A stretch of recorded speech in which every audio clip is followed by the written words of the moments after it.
how they got to be billion-dollar insurance companies. If you've been injured, I'd like to help.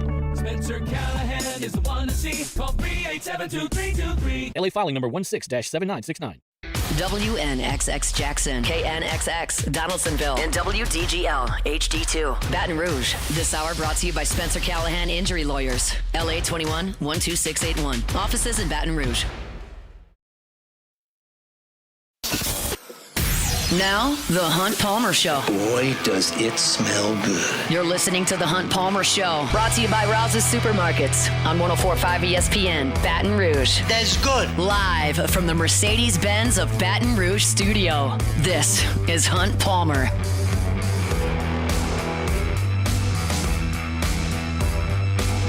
Welcome into a Thursday edition of The Hunt Palmer Show. Hunt out today. Taylor Sharp sitting in the host chair for our guy. He will be. You got me, along with Jacob Beck, along with Cassie Spazzali. Guys, how we doing on this Thursday? Is it nice to have a break from Hunt or no? You can be honest. I mean, we could use a break every once in a while. Okay, cool. Yeah, yeah, this was good. All right, that's all I needed to know. Go. Risk and be like, no, dude, you're not get the really. heck out of here. Okay. No, you're not. Don't worry.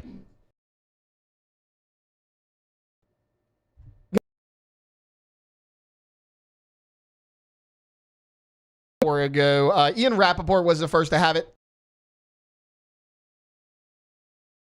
But this has been widely expected. The New Orleans Saints are high. New Orleans reporters are tweeting it out as well. This is to be expected. Doug Nusmeier, look, obviously he has had a ton of success at the college level as an offensive coordinator. Us here in Baton Rouge, we remember him at Alabama. He was there in 2012 and 2013. He followed Jim Mack. Won a national championship with Alabama in 2012. He got to coach under Nick Saban, which never hurts anything. He's never been a coordinator in the Michigan, Florida, Washington. He's been an offensive coordinator on the college level at some big-time places. This makes a ton of sense, though. When you look at Kellen Moore's path to becoming the Saints head coach, it's a very similar path for Doug Nusmeier. Nussmeier left Florida as the offensive coordinator in 2017. In 18 to 19, he was with the Dallas. Then he got bumped up to QB coach. He was there for 3 years, 2020, 2021, 2022. He was there with Kellen Moore while Kellen Moore was the offensive coordinator. They did some staff shakeups in Dallas. Kellen Moore takes the offensive coordinator job at LA. Who is his quarterback's coach? It is one Doug Nusmeier in 2023. This past season, what does Kellen Moore do? He leaves the Chargers. He goes to quarterback's coach. If you guess Doug Nusmeier, then that's 1 point for you. And now he is going to be the offensive coordinator of the New Orleans Saints. Again, he's never been a coordinator at the NFL level, but, I mean, let's be honest. Kellen Moore is going to call plays for this New Orleans Saints team. But Kellen Moore is a first-time head coach. It is good to get familiarity and comfortability in that that you can trust, that you can lean on. Doug Nusmeier is a longtime coach at a number of different places. He's been there, done that. This makes a lot of sense to me. This is something that had been expected for quite some time. Luke Johnson, he's going to join us next segment to kind of talk about that a little bit more. So we're going to get into that with him. Right now, what I want to do is kind of shift to LSU football. Big-time game coming up between LSU and Clemson. We're going to get there. Before we do, though, let's get this thing started like we do every day. It's time for Hunt's Open.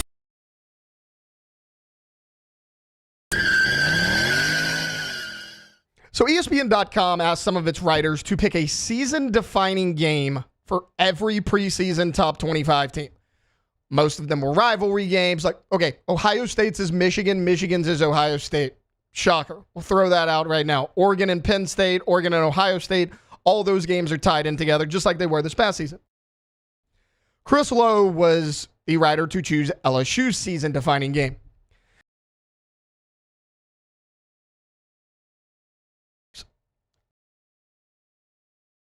This very well could be LSU's season-defining game. Season opener since 2019. We talk about it all the time, right?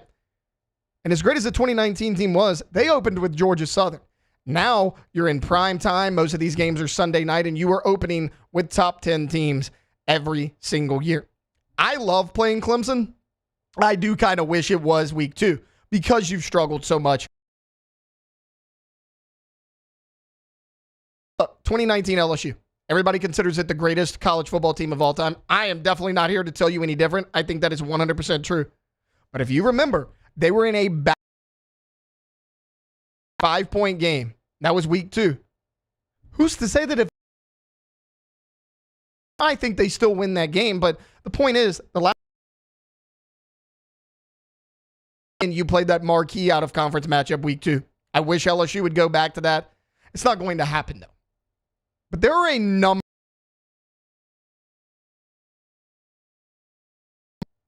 Reason number 1, you're on the road in a hostile environment. It's also a little bit different from the home games or the season openers that LSU's played in the past. They haven't really played a true road game. So 2020, you were actually at home against Mississippi State. You lose that game. UCLA, road game. You're in the Rose Bowl. You play UCLA. You lose that one. Then you got Florida State, neutral sites back-to-back. You got them in the Superdome. You got them in Camping World Stadium.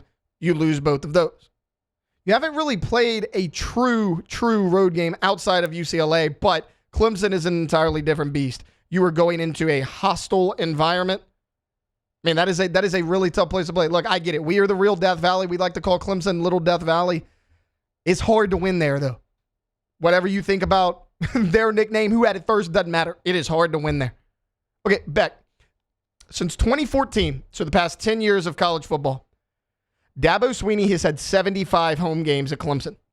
In 75 home games, what is his win-loss record in 75 home games in the last 10 years?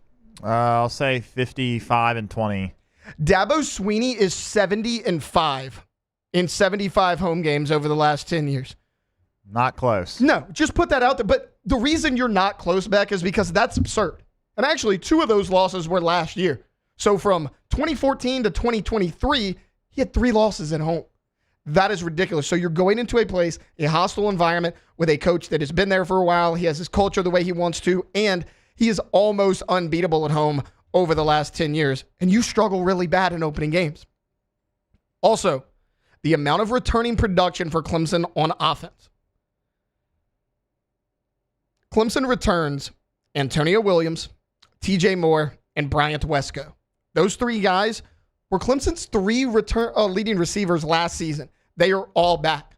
Obviously, you have Cade Klubnik back. You look at the Heisman pecking order, Garrett Nussmeier, Arch Manning, Cade Klubnik. That's pretty much the list right there. It's going to be a premier quarterback battle. Now, I like my guy. We'll get to him in a minute, but Cade Klubnik, 37 total touchdowns a year ago, and what happened? He brought down the turnover numbers. That was a big thing on him 2 years ago as his starting quarterback, not unlike what Garrett Nussmeier did last year.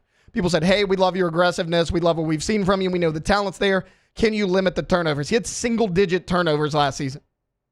And they played in extra games because they got into the college football playoff. Also, I just mentioned it. It might actually be, as much as you've struggled these last 5 years, this might actually be the best team you've played in the season opener, at least on paper going into the matchup. Florida State wound up being really good. The second go-round in Florida State, 2023 version. But going into it, you were like, hey, I like this matchup. There's a lot of things you can find positive for LSU. And then last year, you lose to USC, who went 6-6. They were nothing to write home about. Florida State, the first time, they were okay. Mississippi State collapsed after KJ Costello set the SEC passing record on you. He was benched 2 weeks later. And then UCLA, they were a middle-of-the-road team. So it's one thing to struggle in season openers. You're also struggling against, outside of 1 year against Florida State, pretty average teams. Clemson is a preseason top 10 team no matter where you look. So for those reasons, this is a game that worries me. I could see this being a season-defining game. There are some reasons for optimism, though. Number one, this might be LSU's best team under Brian Kelly. And since the 2019 team where you started this skit, you have a returning quarterback who finished the season as hot as anybody in college football, who is squarely in the Heisman conversation heading into next season. You return both your offensive and defensive coordinators. That's huge. You can't say that for a lot of teams. Clemson themselves breaking in a new defensive coordinator. He was excellent where he was a year ago, but he still was not in that building. Joe Sloan's only going to get more and more familiar as the play caller here at LSU. Him and Garrett Nussmeier's relationship is only going to get stronger. With Blake Baker, you already saw the jump he made from year 1 to year 2 at Missouri. They were an awful defense. They were ranked like 120th in the country. Blake Baker gets there. They're in the 50s.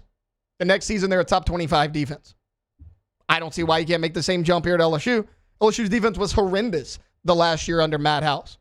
They hovered around, about the 50 mark, about where they were his first year at Missouri. Why can't he make that big jump this year? You should also be much improved in the secondary. That's important in the matchup against Clemson because they were 18th in total offense last year. I talked about the 37 touchdowns for Cade Klubnik. You return your 3 leading receivers. They really couldn't run the ball last year. They weren't very good at it, and their lead running back from a year ago, Phil Maffa, he's also not on the team anymore. So you're breaking in a new running back on a team that wasn't able to run the football. So LSU matches up well with them, but again, the struggles that we have seen from LSU in the opening games, playing, in my opinion, the best team on paper you have played since this 5-year skid, it is a coin flip game. It is the definition of a coin flip game. And I think Chris Lowe nailed it. I think he was absolutely right to include this the season-defining game. Because think about it last year. There was so much hype coming into last season. Sure, you replaced Brian Thomas, Malik Neighbors, Jaden Daniels. Everyone was so excited to see Garrett Nussmeier. You hired Blake Baker. You knew your defense was going to be improved. So much build-up to the first game of the year, only for everything to kind of collapse after game 1. And everyone's kind of looking around, fans, players, coaches saying, okay, where do we go from here? When you lose the first game of the season, because Clemson is not a conference game, obviously. LSU could lose to Clemson week 1. They could go run the table in the SEC, win the SEC championship. They're going to be a top 4 seed in the college football playoff, no question about it. But losing the first game of the season allows you such a little margin of error that it almost is a must-win game. And it's going to set the tone for you for the rest of the season. If you can get that big win week 1, you get the monkey off your back, you finally perform well in the opener, you're in that win column, you have a top 10 win early in the season, that's really going to kickstart everything for you down the road. You don't have to play from behind. You're behind the 8 ball every year these last 4 or 5 years because you start the season 0-1. If you can get that win in week 1 in that opener, it's huge. I agree. I think that is the season-defining game. For what it's worth, ESPN did not put Clemson's season-defining game as the LSU Tigers. They did at Louisville on November 14th, and they said, look, it's tempting to suggest the opener against LSU will tell the story of the 2025 season for Clemson, but look no further than last season, because remember, that was the game in Ireland. It was 6-0 at halftime. Clemson looked like they were right in it. Georgia came out in the second half and blew the doors off the Clemson Tigers. It was 34-3. People were calling for Dabo's job, saying, hey, the game's passed him by. He won't adapt. He doesn't like the transfer portal. It's time to wrap this up. Yeah, they made the college football playoff last season. It's going to be Louisville because that was the game that almost derailed their season a year ago. I mentioned Dabo Swinney 70-5 at home since 2014. Louisville got him at Memorial Stadium last year. And so did South Carolina at the end of the year.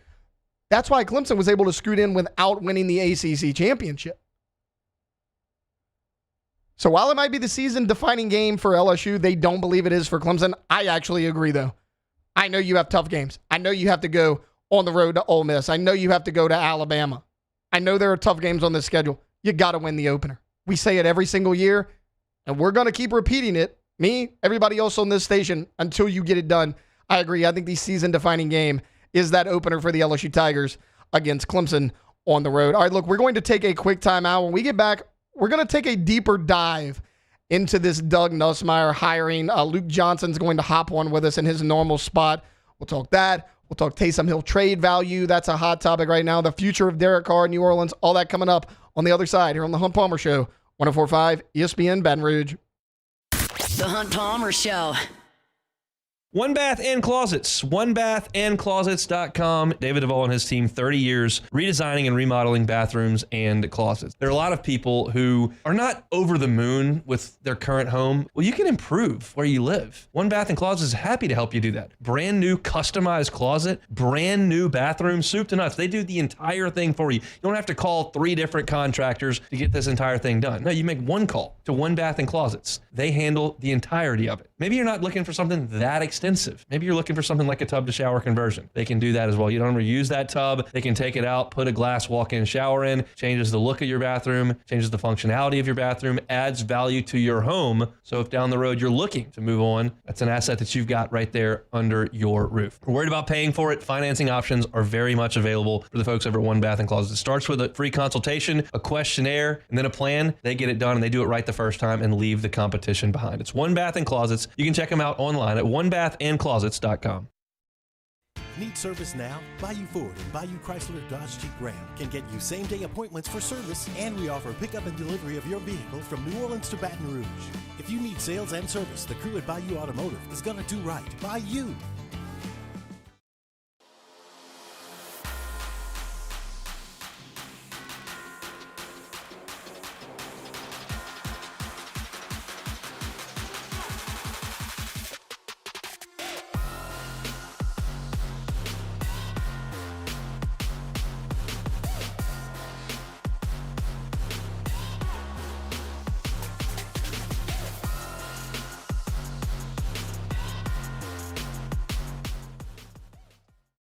When it comes to choosing energy for your family and your home, make the smart choice with natural gas. You can count on efficient and affordable natural gas to keep you comfortable and reduce your environmental impact to help protect our planet. Together, we're fueling our energy future. Atmos Energy. There it is, the extra mile, on the border of expected and extraordinary, for those willing to go further, like vans customized for work or play, with safety and tech to keep you connected. Supported by a 5-star sales, service, and finance team. And backed by the 1-star you know. So go the extra mile. It's never crowded because so few have what it takes to go there. Mercedes-Benz Vans. Jerry and Benny Payne began Central Plumbing Company out of their driveway in Tanglewood Subdivision. 50 years later and 4 generations down the road, we continue to serve Baton Rouge and the surrounding areas for all of their plumbing needs. Residential, commercial, industrial, or hospitality, Central Plumbing is here 24/7, 365. We want to thank our customers, family, and friends for 50 years of success. And looking forward to 50 more. Crime has serious consequences, but anyone can make a mistake. If you find yourself in trouble with the law, know that you have rights, and it's okay to demand them. The law offices of O.C. Brown are here to protect you and your rights. Felony or misdemeanor, DUI or drug charge. No matter what crime you're accused of, you still have rights. Let the law offices of O.C. Brown uphold them. Call 225-343-1111. Your law firm for a lifetime. Family owned and community driven. Service Chevrolet Cadillac, a legacy you can trust since 1972.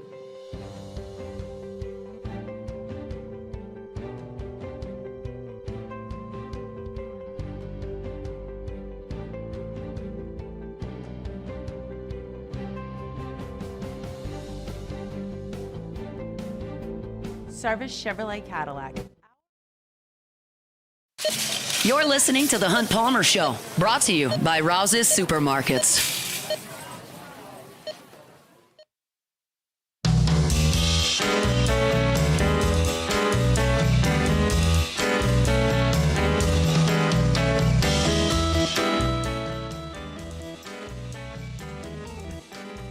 All right, welcome back into a Thursday edition of The Hunt Palmer Show. Taylor Sharp filling in for Hunt Palmer, brought to you by Rouse's Supermarkets here on this Thursday.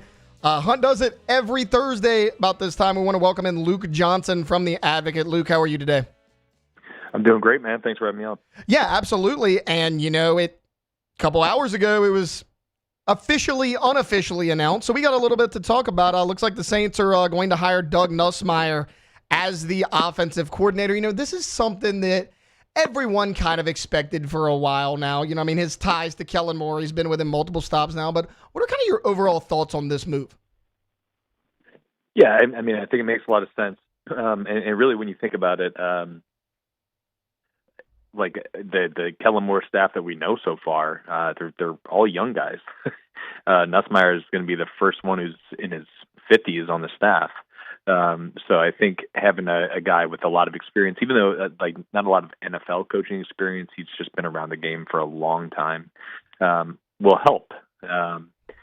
Especially when you're talking about building out the offense and putting together game plans. Like, this is somebody who's been with Kellen Moore since 2019. Like, he knows what he wants. He knows how he wants to get the message across. And he comes with a lot of experience. And obviously there's the Louisiana ties with Garrett being at LSU and, his wife being a Louisiana native. They've remained tied here. The family has for a long time. And I'm sure it'll be nice for him to be closer to Baton Rouge and maybe get a chance to see Garrett play on Saturdays a couple times. I'm glad you mentioned that, Luke. I kind of brought that up in the opener last segment about, yes, Doug Nusmeier has been a coordinator at a ton of different places in college. He's had a lot of success. Hadn't done it in the NFL coordinator-wise, but this has to be more of like a comfortability factor for Kellen, right? Because he's a first-time head coach, and he's going to be the primary play caller, I would imagine. Yeah, Kellen already said he's going to be the primary play caller. So, I think that's exactly what this is, and that's really why this was kind of telegraphed from the beginning. Look, he's been with him from Dallas to Los Angeles to Philly and now here. I think when you're looking at an offensive-minded head coach needing to fill an offensive coordinator position, oftentimes you're not going to get like the young rising coach to be in that spot because they're not going to be calling plays. For Doug Nusmeier, who's he's in his 50s, he hasn't had the coordinator job in the NFL to this point. Like, it makes a lot of sense for him to be in that spot. Just because it kind of limits your pool of candidates when they're not going to be the guys calling plays, and it's going to that would be kind of limiting on their ability to use this as like a jumping off point for the NFL or for a head coaching job. Sorry. Well, yes, 100%. And now that the staff is kind of, figured out for the most part, at least on the offensive side of the ball, there's some offensive players that have been rumored for a lot of different places. Obviously the Saints have to get under the salary cap, which just changed. We'll get into that in a minute. But, there's been a lot of talk about the Saints possibly moving on from Taysom Hill, whether it's trying to find a trade partner for him, whether it's ultimately just cutting him and moving on. If they do try to trade him, what do you think his trade value is at this point in his career? Yeah, minimal. Yeah. He's 35 years old. He's coming off a major season-ending injury. Even knowing Taysom Hill and knowing how I'm sure he's attacking his rehab very hard right now, and is probably clearing the benchmarks for his return and returning early. That's still that's a big question mark hanging over his head. If you're talking about a trade value, at best, a late round draft pick. I guess the thing, even if it's like Sean Payton, right? Of course, what you're going to get out of him. They're being tied to the Broncos, obviously, because Payton wants to just reinvent everything he did here over there. But I guess the thing is, if the trade value's like you say it is, which I believe it is as well, would they be better off just keeping him? Because look, they're getting that boost in salary cap. We don't know quite the number yet. We know the general range. And then you're not going to be much different as far as the cap hit, whether keeping him or cutting him. Would they just be better off keeping him if they can't trade him? 100%. I'm having a hard time seeing. I've seen this rumor floating around that they're moving on, which who knows where the hell that stuff starts. But it makes almost no sense to get rid of him. Because he's gonna cost you whatever the cap hit is this year, $17 million. Regardless, I think they get like $270,000 in cap relief by releasing him. It doesn't really make much sense to do it as a post June 1st move either. And they're gonna probably have to use one of those spots on Ryan Ramczyk. They only get 2 post June 1st cuts. There's just a lot of reasons why it doesn't really make sense. The only reason you're going to be moving on from Taysom or even some of these other guys, Cam Jordan, Demario Davis, same sort of situation where it's either going to cost you more money to release them, or you're going to have like a very negligible difference in your cap. Speaking of the only reason you'd release those guys is if you just want to replace them with somebody younger. That's it. Yeah. Well, speaking of aging players, you just mentioned Cam Jordan. That's kind of where I wanted to go next. Like, is there any possibility the Saints, try to trade Cam Jordan? Because he's a guy that, while he's older, he's still been a pretty productive player for the most part over the last 2 years. Like, is that a possibility? I mean, maybe. But, again, you're talking about somebody who's in his mid-30s who hasn't produced for a couple years, who is going to cost a lot of money. I'm having a hard time seeing a scenario where a team is willing to take on the salary and the cost associated with a player who's clearly in decline. That to me is, if he's going to be playing elsewhere, it's going to be as a free agent after the Saints release him, which that again is just made more difficult because of all the way they've kicked the can down the road with the cap. It's going to cost them more to release him than it would to have him on the team. Speaking of the potential to move on from high-profile players on this team, I was of the assumption that they were just going to roll with Derek Carr year one of Kellen Moore, and obviously that's still a possibility. But I mean, you've heard the quotes, right? When Kellen Moore was asked in the press conference, "Hey, is he your quarterback?" All he said was, "Oh, well, I think Derek Carr is a good quarterback in this league," and the rumors started flying. Oh, well, Kellen Moore hasn't committed to Derek Carr. What are you kind of hearing? What do you kind of feel like? What is the future of Derek Carr in New Orleans? I think it's very much up in the air. All right, and you hear those answers from Kellen Moore, and you're like, well, okay, would he say the same thing if he's being introduced in Jacksonville and they were asking him about Trevor Lawrence? Probably not, right? So I think that just tells me that they're going to explore every possibility. And it may very well lead to them bring Derek Carr back, restructuring his contract. It's the easiest way for them to clear up some of their cap overages this year. But like, you could also talk yourself into, and I think I have myself, where you can be like, hey, this guy's not our long-term answer at quarterback. We may not have it on the roster this year, but if we go out there and we release Derek Carr and we eat the big $50 million cap hit this year, it makes it a lot easier on us next year, and we'll see what Spencer Rattler can do, or they go out and sign Justin Fields to something that like the Tampa Bay Buccaneers signed Baker Mayfield to a few years ago. You see what some young quarterback can do, and if he's great. And if he's no good, then you've got a really good chance of picking a quarterback, the top 5 pick in 2026, and resetting everything there.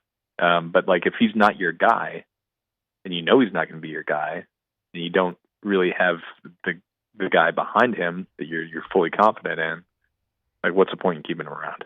Do you think maybe that's the best play? Because like you mentioned, you cut him, you take the big cap hit 1 year, but then you're completely off the hook. And like, Luke, I don't want to be doom and gloom over here. The Saints don't really have the roster to make a Super Bowl run right now. So, like, would it matter? I mean, would the best play, in your opinion, just be to cut ties with it right now? I mean, I think for me, that is the best play. Yeah. But like, I could be talked into keeping him, right? Like, I think he's clearly the best quarterback on the roster, and people who want to debate that, I think they're just really they're speaking emotionally and not looking at the facts. But is he worth the $40 million that you're paying him? Probably not, right? Especially considering the other problems with the roster.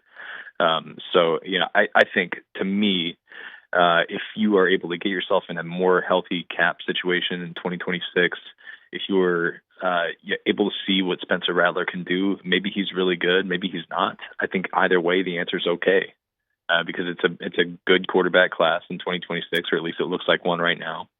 And if Rattler's good, and you got a quarterback under a cheap rookie contract for 2 more years. Luke, before I get you out of here, look, all this talk has been, okay, well, this guy's aging. You're not deep here. You got to move on from this guy. I understand that this is not a great Saints roster right now, but if you had to pick one position where you're like, hey, they're the deepest, or maybe not the deepest, but like they have solid young talent that you got to hold on to? If any, what position would that be? I mean, wide receiver, I think they've got two really good ones. Two like game-changing type of players. I still think you need to add to that group. I really like Ted McMillan out of Arizona. Yeah. I think he would be a perfect complement to what they have in Chris Olave and Rashid Shaheed. But I really like the youth and explosiveness at that position, and guys that are still both for the moment very cheap. And I'm actually I feel kind of okay about where they're at on the offensive line. Weirdly enough, as much as that was everybody was hand-wringing about that going into last year, I think they're 2 pieces away there, right? Like a starting caliber left guard or tackle where they can move Penning inside, and a quality depth piece. But I think they have a chance to be really good for a while because everybody there is 27 and under. It could be really good if you get the right coaches in. All right, well, Luke, we'll see what they do with the draft. The draft about 2 months away at this point. Luke, I know Hunt's not in. We had to kind of roll with the punches. Thanks for hopping on with us. Yeah, no problem. I'll talk to you soon. Yep, that was Luke Johnson right there with The Advocate. We're going to take a quick timeout. On the other side of this break, we're going to shift from football to baseball. We've talked a lot of football these last few segments. LSU's got another weekend series coming up. We're going to talk to Joe Healy of D1 Baseball. SEC, LSU, we're going to hit it all. That's coming up on the other side here on the Hunt Palmer Show, 104.5 ESPN, Baton Rouge. The Hunt Palmer Show. Genesis of Baton Rouge, genesisofbatonrouge.com. They're the only fully exclusive Genesis dealer in the state of Louisiana, and they're right here in Baton Rouge. I told y'all earlier this week we were driving, my wife goes, "Oh, that's that car I really like. It's a Genesis." And she had no idea that I even do this. I was like, yeah, they're really nice. They're really, really nice. And you should know it too. You don't see a ton of Genesis on the road because it's fairly new to our city here. They've only been at that location for a year and a half, but go check it out. It's a luxury vehicle. It's a luxury experience to be a Genesis driver. That means 3 years of complimentary maintenance, a 10-year, 100,000-mile warranty. It's a luxury experience at a reasonable price over at Genesis of Baton Rouge. Every single car that's on the lot at Genesis of Baton Rouge is online at genesisofbatonrouge.com. And all of them, every single model, from the entry level to the highest end, come with the same safety features. Safety is a priority for Genesis. Go check them out. Genesis of Baton Rouge. They're online at genesisofbatonrouge.com. That's Genesis of Baton Rouge. There it is, the extra mile, on the border of expected and extraordinary, for those willing to go further, like vans customized for work or play, with safety and tech to keep you connected, supported by a 5-star sales, service, and finance team, and backed by the 1-star you know. So go the extra mile. It's never crowded, because so few have what it takes to go there. Mercedes-Benz Vans.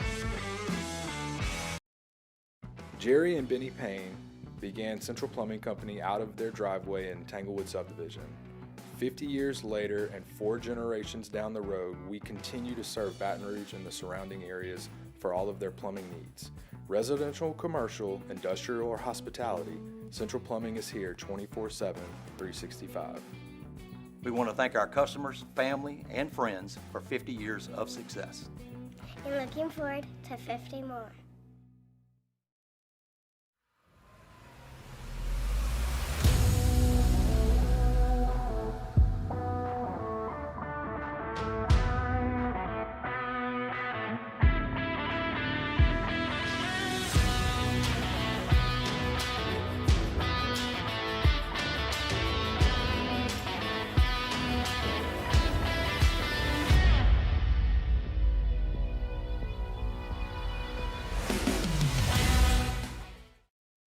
Need service now? Bayou Ford and Bayou Chrysler Dodge Jeep Ram can get you same-day appointments for service, and we offer pickup and delivery of your vehicle from New Orleans to Baton Rouge. If you need sales and service, the crew at Bayou Automotive is gonna do right by you. Crime has serious consequences, but anyone can make a mistake. If you find yourself in trouble with the law, know that you have rights, and it's okay to demand them. The law offices of O.C. Brown are here to protect you and your rights. Felony or misdemeanor, DUI or drug charge. No matter what crime you're accused of, you still have rights. Let the law offices of O.C. Brown uphold them. Call 225-343-1111. Your law firm for a lifetime. Looking for the ultimate game day experience? Come to the Queen Casino in Baton Rouge. Savor game day platters and snacks, plus drink specials at 1717 Kitchen and Cocktail. So come out for game day and let our team make you the MVP. The Queen Casino, where every moment is a win. Family owned and community driven. Service Chevrolet Cadillac, a legacy you can trust since 1972.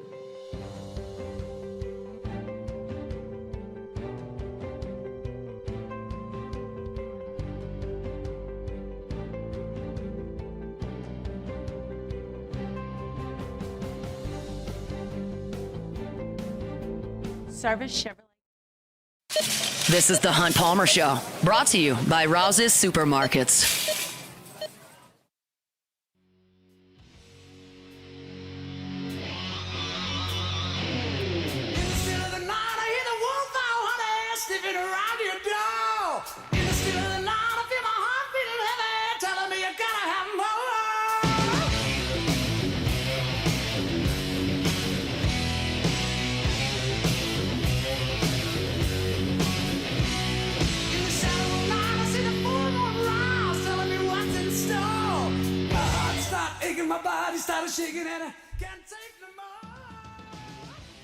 Welcome back into a Thursday edition of the Hunt Palmer Show. We have talked a lot of football, which when Hunt's hosting, it's probably a little bit of a rarity this time of year. We're going to talk baseball, not quite as much as our guy Hunt Palmer, but right now I believe we have Joe Healy of D1 Baseball hopping on with us right now. Joe, how are you today? Doing pretty well. How about yourself? Doing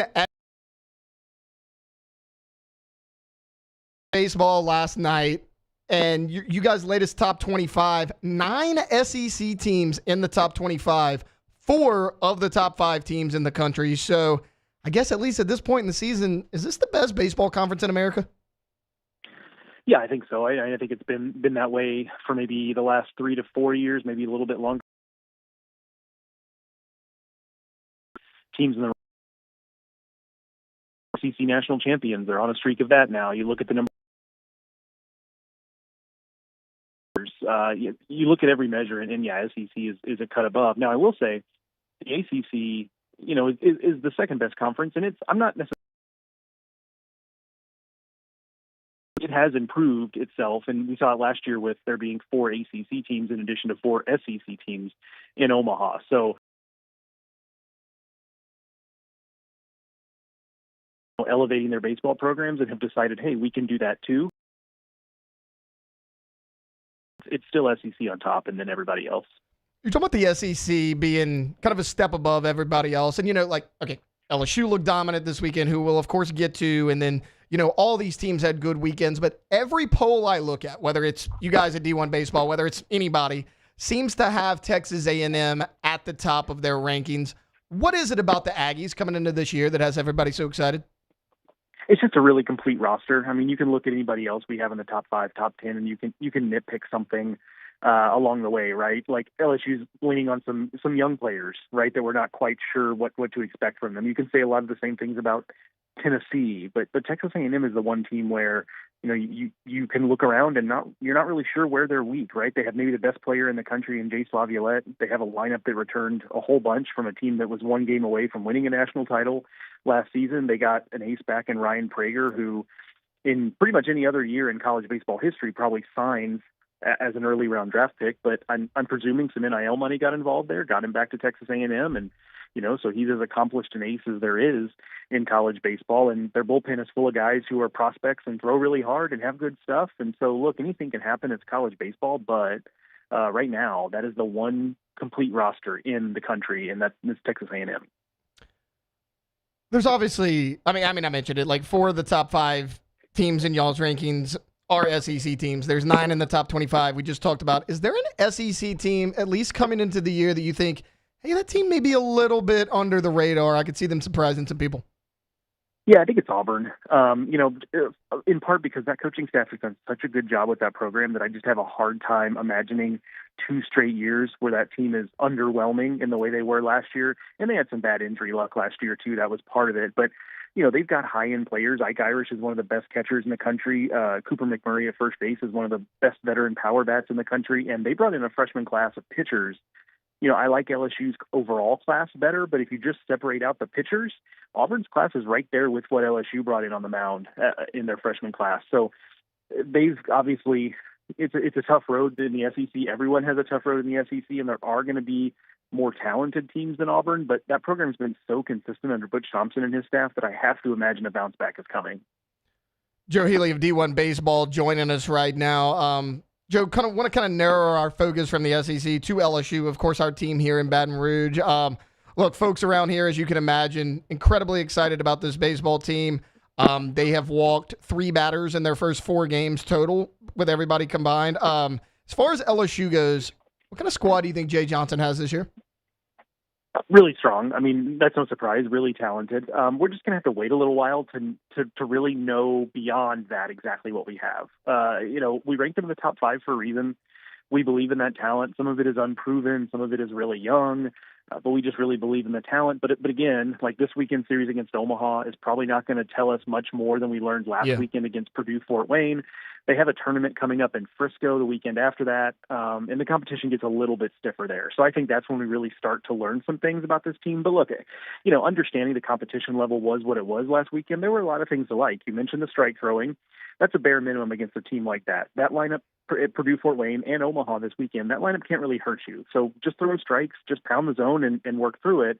And I like that they got the freshmen in. Some of the freshmen shined. Kiriel at the plate, but on the mound, William Schmidt got some time. They were able to get freshmen in there and put them in positions to succeed right away. So as far as being able to learn something from those series, I'm not so sure about that so much as it's just like, hey, you dominated, you threw a bunch of strikes, you scored a bunch of runs, everybody looked good, nobody seemed to suffer a season-ending injury, and that's really all you can ask for at a series like that. What do you think? I mean, obviously the pitching's been great, but you mentioned, not the best lineups. You're kind of just working everything out right now. Maybe like the strength of the team, or like if I told you, hey, LSU made an Omaha run this year, what was the key to that? Like the strength of this team, what do you think it is? I think it's just the pitching depth ends up being right up there with a team like Texas A&M or Arkansas in terms of being, the elite of the elite. Because it's look, if the freshmen are proved that, hey, we're ready to go, like right now, if some of the veterans who maybe were either have been injured or for whatever reason weren't a part of it, like Chase Shores, obviously look really strong in his start. If he's fully healthy and back to being the guy they thought he could be, Cade Woods, an Alabama transfer who didn't pitch much last year, who has really good stuff, if he's a big part of it this year. So for me, I think there are a number of answers to this question, but the one that stands out most to me is just if the pitching depth ends up being totally undeniable in the end.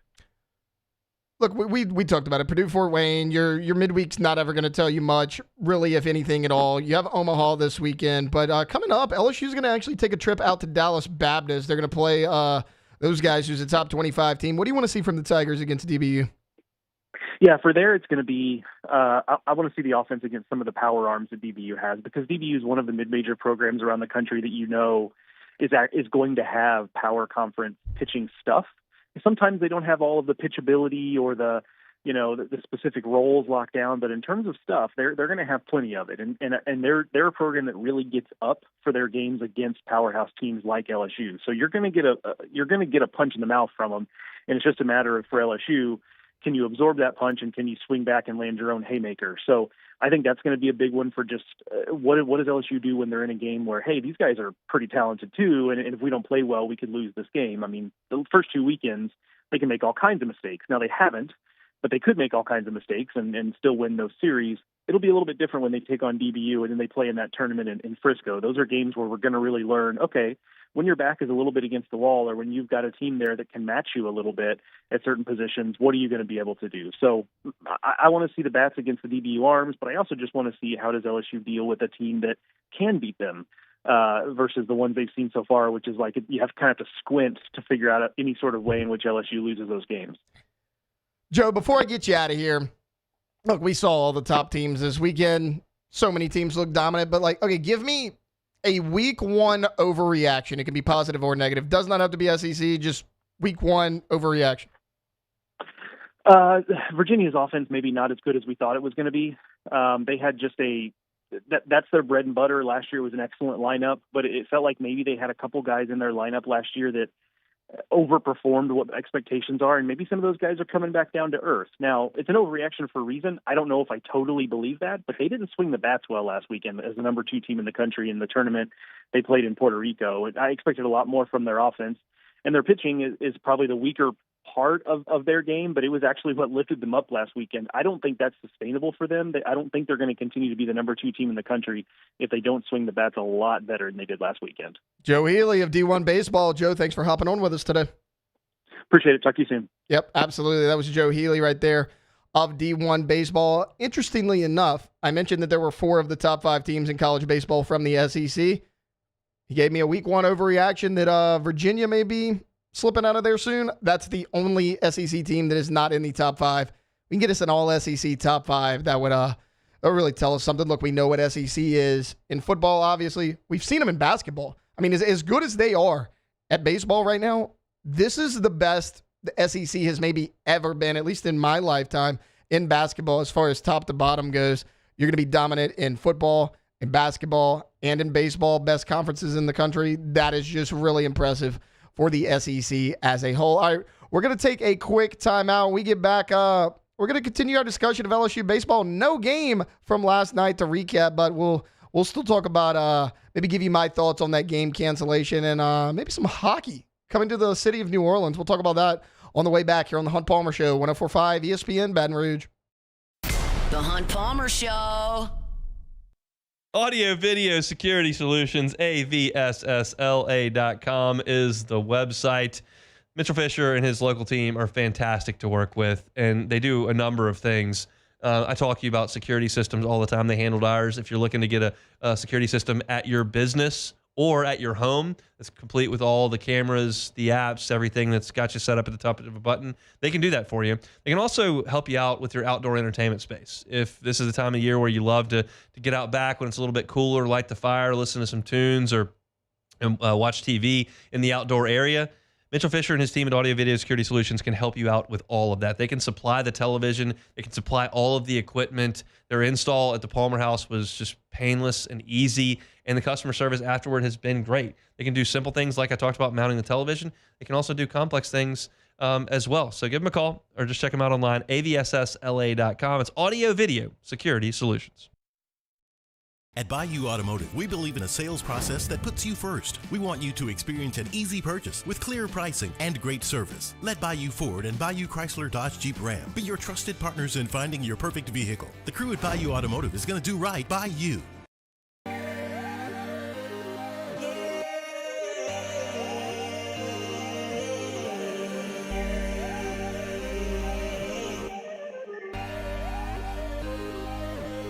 You gotta believe in a dream. Believe. You gotta believe in a dream. Believe. You gotta believe. My whole team on wild. At Auctioner, we know healing is a team sport. That's why we've partnered with world-renowned orthopedic surgeon Dr. James Andrews to create the Auctioner Andrews Orthopedics and Sports Medicine Institute. Whether you're a professional athlete or a weekend warrior, our team of specialists are dedicated to getting you back in the game. So whatever your reasons are for reaching your personal best, we've only got one: you. Auctioner Andrews Institute. Long live you. There it is, the extra mile, on the border of expected and extraordinary, for those willing to go further. Like vans customized for work or play, with safety and tech to keep you connected. Supported by a 5-star sales, service, and finance team, and backed by the 1-star you know. So go the extra mile. It's never crowded, because so few have what it takes to go there. Mercedes-Benz Vans. There's never been a better time to catch a John Deere deal from the crew of Sunshine. Ask us about our low monthly payment options on our tractor packages and let the good times roll. With equipment strong enough to power one of the world's largest celebrations, we've got your needs covered too. Learn more about what it means to be powered by Sunshine at sunequip.com. Some restrictions apply. See dealer for details. Offer ends March 5th, 2025. Jerry and Benny Payne began Central Plumbing Company out of their driveway in Tanglewood subdivision.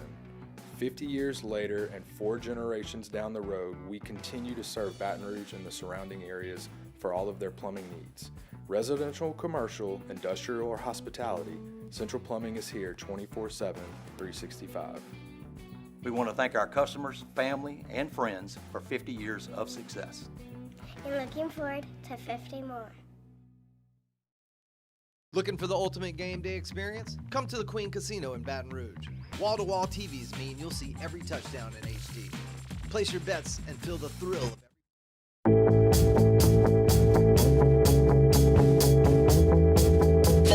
You're listening to The Hunt Palmer Show, brought to you by Rouse's Supermarkets.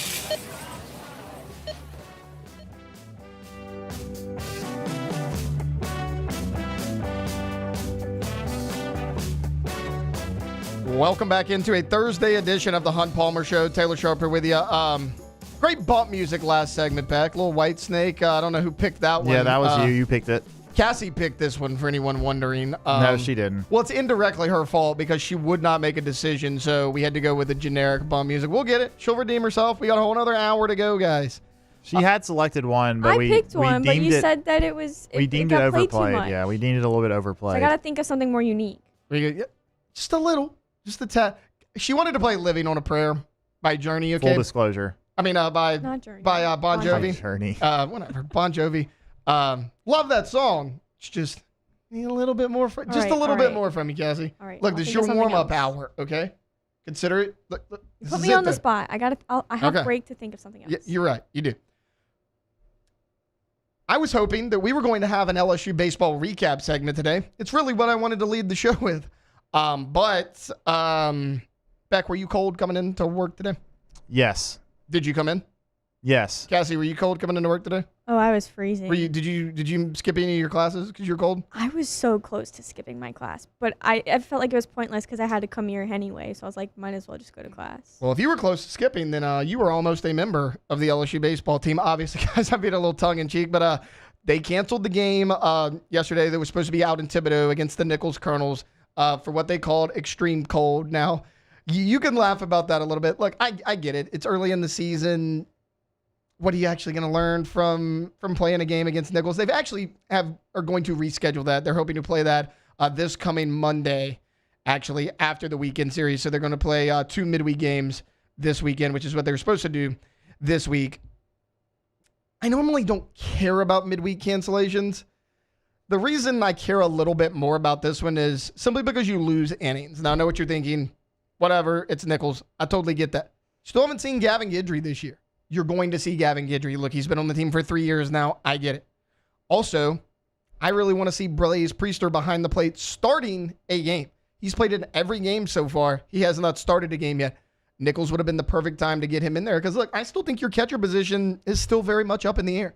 You brought in Luis Hernandez. He's been good behind the plate defensively. He hadn't really hit much. I think Cade Arambidi probably has the highest ceiling of any of these guys on your team.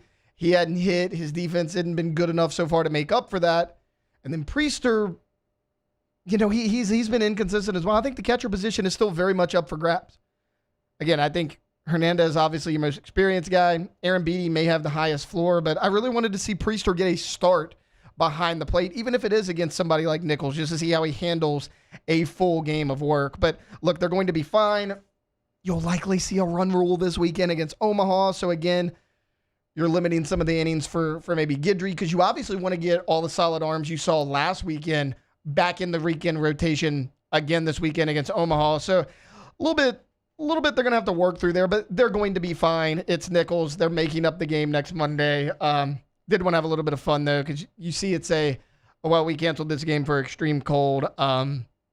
Yeah, no, I get it. But look, it's Louisiana. We don't handle cold very well. We were out of the station for 2 days due to snow. Now, granted, we could not have made it into work, but you get the idea.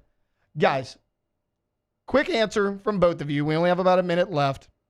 I know y'all talked about it yesterday on Take It or Leave It. I want to know y'all's opinion on it. Hockey in New Orleans, yes or no, Beck? I'm going to say, I would say yes because I think it would be cool, but at the same time, I don't think it would really work. I think, you just look at an example with Baton Rouge with the Zydeco. I think there was a lot of people were excited about the Zydeco when they first were announced, and the attendance, I think, was pretty good. And they're actually better. I think they're actually been playing better this year. Yeah, but they're a lot better. Not sure how the attendance has been going, but I feel like after a year or two, that kind of wears off in terms of the excitement for it. And I just feel like with New Orleans, maybe it could survive, but if they're not good, then I just don't know that it would last. Cassie, do we want hockey in the Big Easy? Yeah, you're from there. What do we think? Yes or no? I personally know nothing about hockey, so I feel like it would not be the best idea because I feel like a lot of people in New Orleans don't know anything about hockey. But also, where are you going to put it? New Orleans is already so packed. They'll play in the Smoothie King. Maybe. Most likely. But if you have a different ownership, which it sounds like you would, yes, that would be a you could have a little bit of a conflict of interest between Benson and whoever the new owner is. I imagine they'd probably work something out. Look, I don't follow hockey super closely, but I watch it probably more than maybe most people here. I'd love it. I don't think the city of New Orleans could support a hockey team. I'm with Beck. Maybe a year or two, the crowds would be great. After that, I think it would dwindle down. All right, coming up, we got a full hour left of the Hunt Palmer Show here on 104.5 ESPN. The Hunt Palmer Show.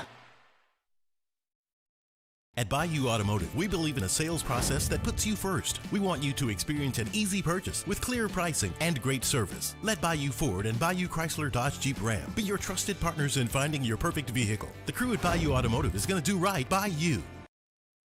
The Windsor Senior Living Community in Mandeville, Louisiana is a beautiful, vibrant apartment community geared towards seniors. They are nestled right in the heart of Mandeville, where seniors live a more carefree lifestyle in spacious apartments with the peace of mind that comes from having a little extra help. Call the Windsor at 985-624-8040 to schedule a lunch and tour. Come see how the Windsor can be your passport to peace of mind. Crime has serious consequences, but anyone can make a mistake. If you find yourself in trouble with the law, know that you have rights, and it's okay to demand them. The law offices of O.C. Brown are here to protect you and your rights. Felony or misdemeanor, DUI or drug charge. No matter what crime you're accused of, you still have rights. Let the law offices of O.C. Brown uphold them. Call 225-343-1111. Your law firm for a lifetime. Family owned and community driven. Service Chevrolet Cadillac, a legacy you can trust since 1972.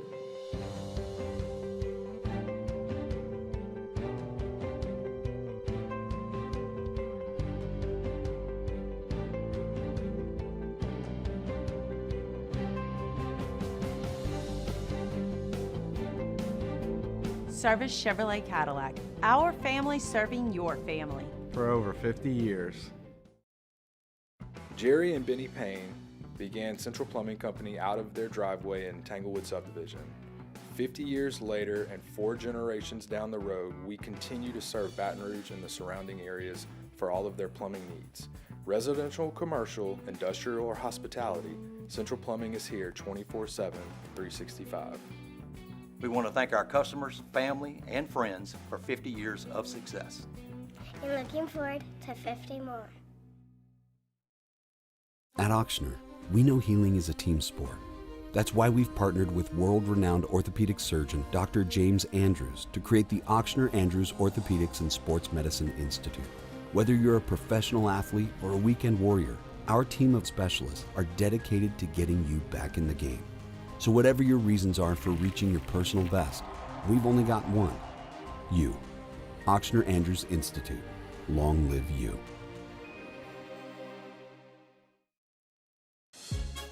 There's never been a better time to catch a John Deere deal from the crew of Sunshine. Ask us about our low monthly payment options on our tractor packages and let the good times roll. With equipment strong enough to power one of the world's largest celebrations, we've got your needs covered too. Learn more about what it means to be powered by Sunshine at sunequip.com. Some restrictions apply. See dealer for details. Offer ends March 5th, 2025. There it is, the extra mile, on the border of expected and extraordinary for those willing to go further, like vans customized for work or play, with safety and tech to keep you connected, supported by a 5-star sales, service, and finance team, and backed by the 1-star you know. So go the extra mile. It's never crowded, because so few have what it takes to go there. Mercedes-Benz Vans. Parish Construction and Roofing. This is Coach Kim Mulkey. Go to parishbuilt.com for all of your roofing needs. From your hometown, parishbuilt.com.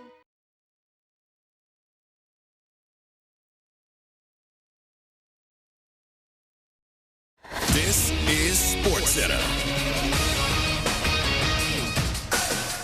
I'm Doug Brown. Spurs center Victor Wembanyama will miss the rest of the season with a blood clot in his right shoulder.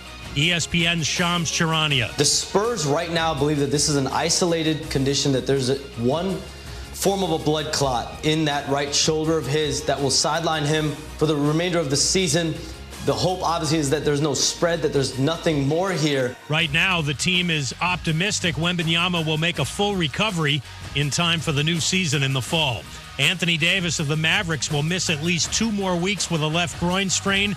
He got hurt during his first game with Dallas 12 days ago after getting traded by the Lakers. Tonight in Boston, the Four Nations Face-Off Championship game, Team USA and Team Canada. The game at 8 Eastern on ESPN. The Saints are expected to hire Doug Nusmeier as the team's new offensive coordinator. This season, he was the quarterback's coach for the Super Bowl champion Eagles. Nussmeier also played his first 4 NFL seasons in New Orleans. Hey, it's your resident Super Bowl champ, Chris Candy, coming up Friday. The Bears and the Pats both have new head coaches, but which one is poised to have success in their first year? It's Unsportsmanlike, weekdays at 6, right here on ESPN Radio, ESPN2, and ESPNU.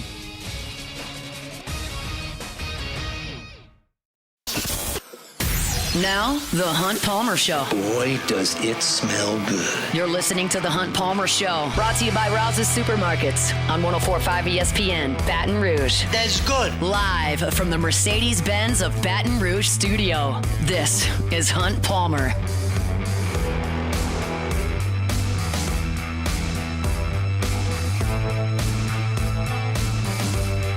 Welcome into hour number 2, a Thursday on the Hunt Palmer Show. Taylor Sharp here with you. Sitting in the host chair for Hunt Palmer. He will be back tomorrow. He had a personal matter he had to tend to today. We are happy to fill in for our guy Hunt. Also, very little vacations for our guy Hunt Palmer. So anytime, a normal host is out, I'll get a text, Musso will get a text, like somebody will get a text to fill in for him. Hunt took off, what was it, the day or 2 days after Christmas? And by the way, guys, I had to force him to take off that day. We were sitting there at our desk about to do the shows, and I was like, Hunt, take off. It's 3 days from now. I got plenty of time to prep. Go ahead. We had to force our guy to take off. Hunt has been a trooper really all this past year. But, look, sometimes things happen. He will be back tomorrow. Hit a lot of different topics there in hour number 1. We talked a little LSU football. The season-defining game for the Tigers might be against the other Tigers out there in Clemson week 1 of the season. Luke Johnson hopped on with us to talk New Orleans Saints, reacted to the Doug Nusmeier offensive coordinator news, and then we talked all things baseball with Joe Healy, of course, from D1 Baseball. Right now, I want to go back to football and not necessarily Saints, but CBS Sports put out, they did a 2024 redraft. So they looked at how the top rookies performed this past season and went back and said, okay, if you knew what you know now, these are the players that you would draft in these positions. Obviously, position of need, everything was considered. And the LSU flair was still as strong now as it was the day of the draft, because at number 1 overall, the Chicago Bears did not take Caleb Williams. They selected, of course, Jaden Daniels, the offensive rookie of the year, far and away the best quarterback in this draft class. Although here's the thing. They obviously put Jaden Daniels ahead of Caleb Williams because, well, Jaden had a better season. Bo Nix also had a better season than Caleb Williams, but they still had Caleb over him. Whatever, I'm getting ahead of myself, but thought that was interesting. And then if you remember, the Bears had 2 first-round picks. They took Caleb Williams at 1. They took Roma Dunze at 9. Well, the Bears still took a receiver at number 9. And it was former LSU Tiger Malik Neighbors, which, God, now I'm just wishing that happened. I don't even like the Bears. That would have been awesome to see. Brian Thomas, also still a first-round pick. He was originally 17 to the Jacksonville Jaguars. They bumped him up to 13 to the Las Vegas Raiders, who selected Brock Bowers. However, they had Bowers going like 7 overall to the New York Jets. I mention all that because the Saints are sitting there at 14. Obviously, the Saints grabbed Taliesin Fuaga. I thought it was a great pick. It was even like the pick I kind of wanted them to make going into the draft. They do not have the Saints taking Taliesin Fuaga. At 14, to note, CBS Sports put this out, but this was Chris Trapasso that put out this article. He has the Saints taking Ladd McConkey at 14 overall. Ladd McConkey was a guy that had a solid career at Georgia. You know, the raw numbers weren't where you probably wanted them to be, but he was in and out of the lineup with injuries a lot. When Ladd McConkey was on the field, him and Brock Bowers together gave problems to opposing defenses. I mean, they won a national championship together with Stetson Bennett. He was an early second-round pick for the Chargers. They got him jumping all the way up to 14, and it makes a lot of sense. 82 receptions, almost 1,200 yards receiving, 7 receiving touchdowns.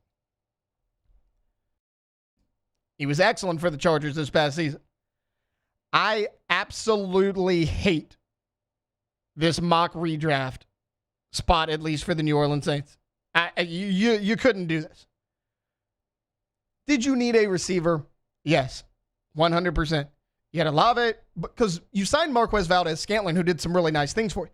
You got him halfway through the season. He wasn't even on the roster at the time the draft came around. Basically, at the time the draft came around, you had Chris Olave, Rashid Shaheed, you had signed Cedric Wilson, and that was pretty much it. I mean, Mason Tipton made the team, but even he was an undrafted free agent.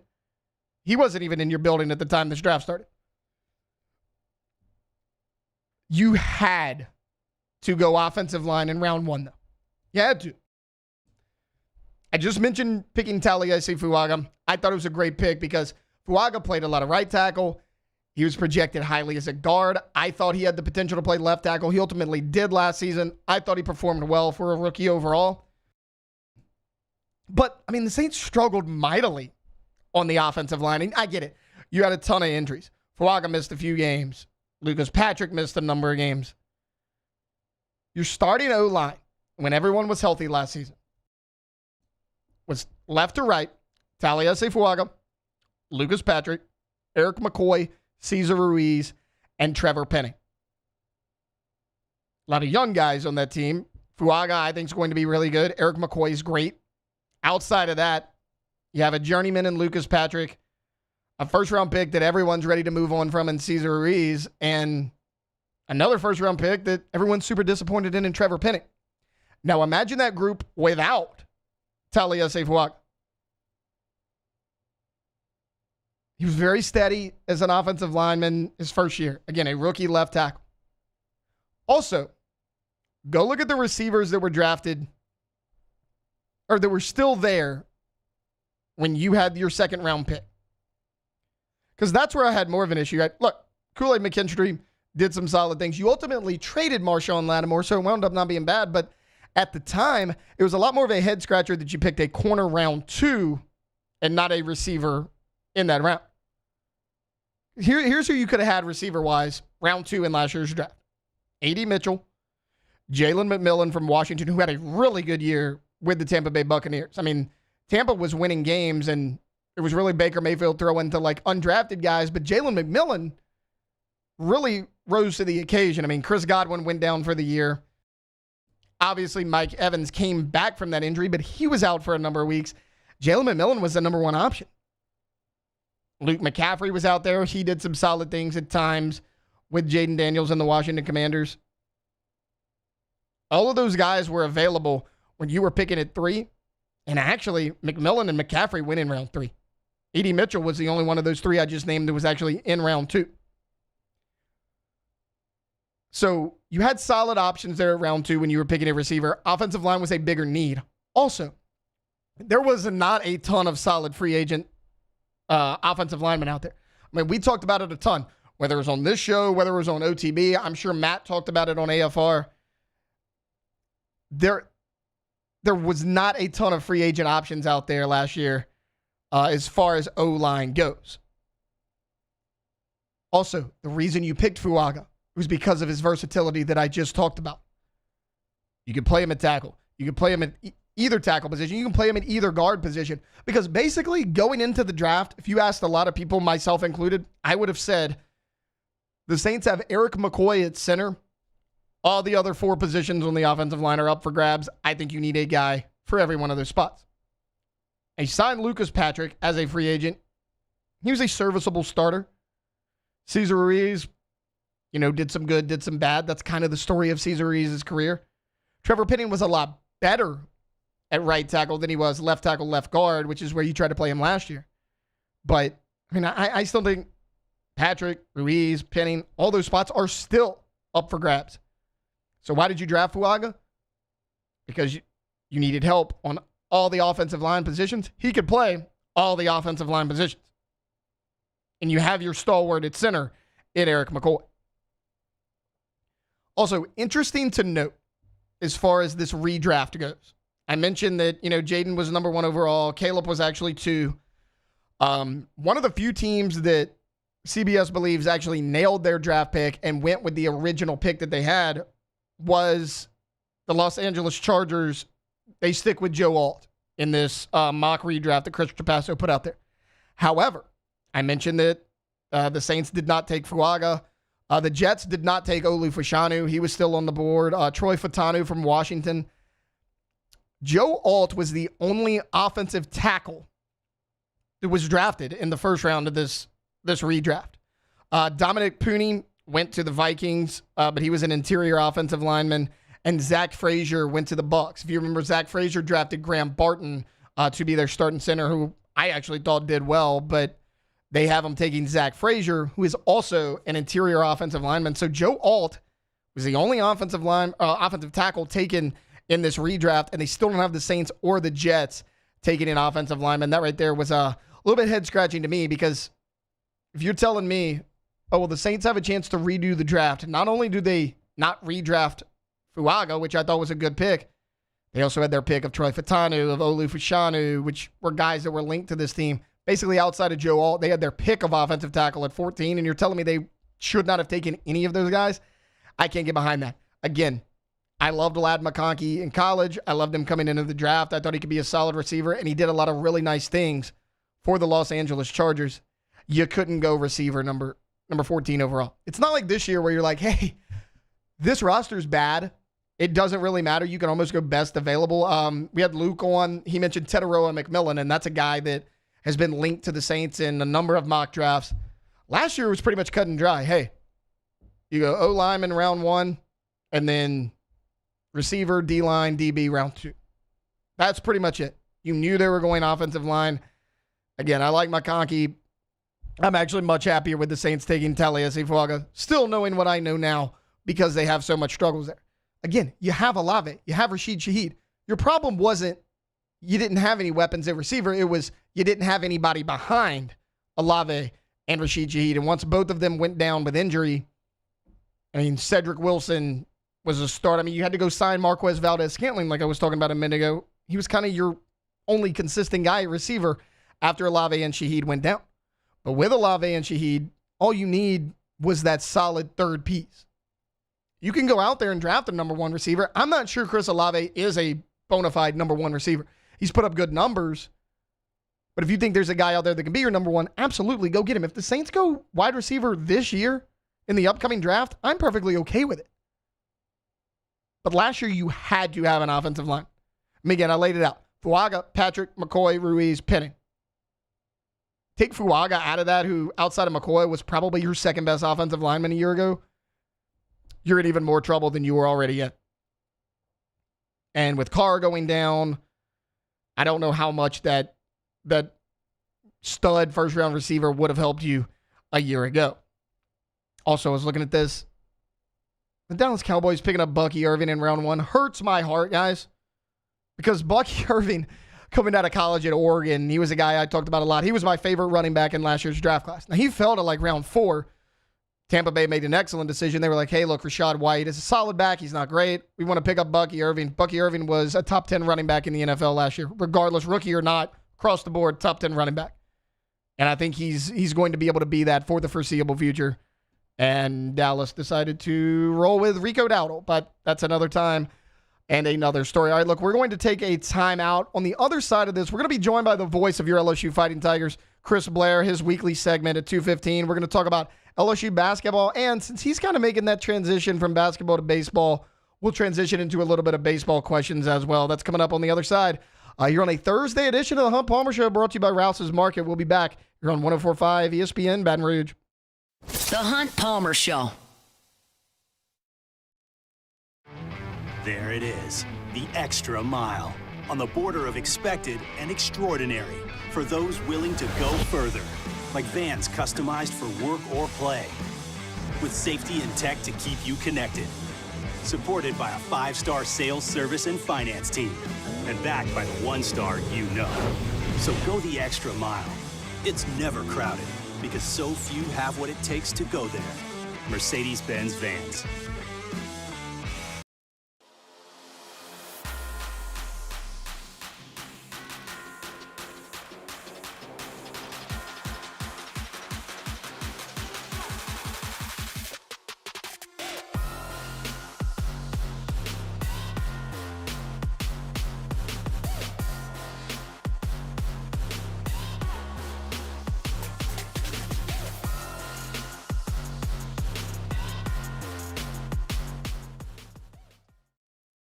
Crime has serious consequences, but anyone can make a mistake. If you find yourself in trouble with the law, know that you have rights, and it's okay to demand them. The law offices of O.C. Brown are here to protect you and your rights. Felony or misdemeanor, DUI or drug charge. No matter what crime you're accused of, you still have rights. Let the law offices of O.C. Brown uphold them. Call 225-343-1111. Your law firm for a lifetime. Family owned and community driven. Service Chevrolet Cadillac, a legacy you can trust since 1972.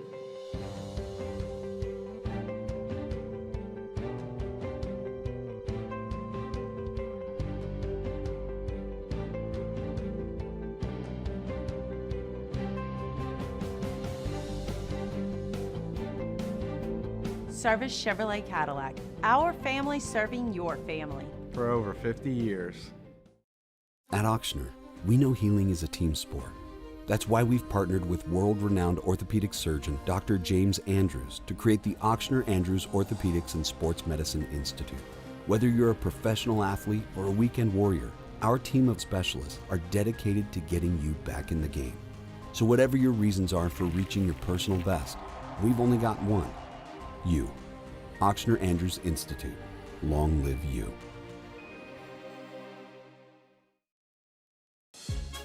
There's never been a better time to catch a John Deere deal from the crew of Sunshine. Ask us about our low monthly payment options on our tractor packages and let the good times roll. With equipment strong enough to power one of the world's largest celebrations, we've got your needs covered too. Learn more about what it means to be powered by Sunshine at sunequip.com. Some restrictions apply. See dealer for details. Offer ends March 5th, 2025.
This is the Hunt Palmer Show, brought to you by Rouse's Supermarkets. Palmer, and right now, it is all of our pleasure to get to talk to the voice of your LSU Fighting Tigers, Chris Blair. Chris, how are you this afternoon? Doing great, Taylor. How are you? Doing well. Filling in for Hunt. We're kind of rolling with the punches today. Chris, I do want to get your thoughts on baseball a little bit later. Want to start with LSU basketball. Look, we know, and you know better than anybody, you and John have covered this team all year long. They're only 3-10 in SEC play this year, but they are coming off of back-to-back wins. What's been the key to the success here lately? I think it's pretty obvious, Taylor. I mean, I think it's, giving up some trade-offs by going smaller and putting basically, 4, not point guards, but 4 ball handlers on the floor. I mean, when you look back at that 7-game losing streak, it was pretty obvious, where they were struggling, and that was at times shooting the ball. And that's going to come and go. I mean, every team goes through that. Turnovers were huge, and then giving up offensive rebounds and second chance points. Now, you have to come to a decision at some point. Okay, we're going to go smaller, so chances are you're not going to improve much on the rebounding. You hope you're going to hold your own in that situation, especially on the defensive glass. But I think the turnovers were the most concerning because, as Coach McMahon has said many times, if you're going to turn it over, throw it in the stands. And the problem was there was too many live ball turnovers, and there were teams that were, 15, 16, 18 turnovers a game, and they were turning that into 20 plus, 25, 30 points, off turnovers. So I think that's really the big one. And we saw a little bit of that, at the end of the Arkansas game, even though they lost that one in Fayetteville. Then they just made a decision to commit to that in the Oklahoma win. In fact, they had 5 guards on the floor in the second half for periods of time. And then that was the starting lineup again on Tuesday in the win over South Carolina. So you're going to give up some stuff. There's no question about it. And, against Oklahoma, they got really hurt on the boards. Didn't cost them a game. They held their own against South Carolina, which, they've got Colin Murray-Boyles. But outside of that, their front line for the Gamecocks not really going to do a lot of damage to you. And frankly, that allowed LSU to kind of help defensively when the ball got down to Murray-Boyles. And while he did score his points, it wasn't an easy night for him. So, I mean, I think that's where it starts. I just think with protecting the basketball, spacing has been much improved. The extra passes have improved, which means, you're getting better looks. And, if you're going to shoot threes, and this team has been up and down, mostly down, shooting threes in conference play. But shooting off the dribble, shooting fadeaway threes, that's not the way to live. But I thought on Tuesday, forget about who you're playing. If you just watched LSU, the way there was ball reversal, extra passes, resulting in squared-up three-point shots, suddenly they shot the ball extremely well and had an SEC high with 13 made threes. So, I mean, again, there's a lot of – that's kind of a top view, but I think that's where it is. And I think that's where LSU is going to go the rest of the season. Chris, obviously this team is led by Cam Carter, and he's been great recently. I mean, he pretty much carried you single-handedly to that victory over Oklahoma. He had another solid night the other night. But, a lot of people kind of forget this. Damian Collins with 22 points against Oklahoma. I mean, he's picked it up lately. Corey Chest has done some nice things for you. When Jalen Reed went down early in the season, I know a lot of people, myself included, was like, that's going to be a big hole. I don't know how LSU is going to figure it out. What have you made of Collins and Chest lately? Yeah, I mean, I think that, Damian, that's one of the big factors in the Oklahoma win is that, while, Cam Carter has a career-high 29 points and he needed all 29, including that 7 with, 12 seconds to go in the game, don't forget about those 22. And don't forget, even in a loss, Robert Miller was 16, a career high for the true freshman against Arkansas. And I think if you're going to go with 4 guards, Taylor, you want to have somebody at least that can put some offense. And whether that's Miller for 15, 20 minutes a game and it's Collins for 20-plus minutes a game, I think they seem comfortable with that. And when it comes to Cam Carter, I mean, the guy, as he goes, LSU goes. That's maybe not fair to him, but he's a veteran player. He's accepted that role. And I think what you've seen, especially on Tuesday night, was because you have 4 guards now, you're getting better passing. You're getting better decision-making with the basketball. And they also are designing a lot of different screens, off-the-ball screens for Cam because, hey, everybody sets ball screens off the dribble.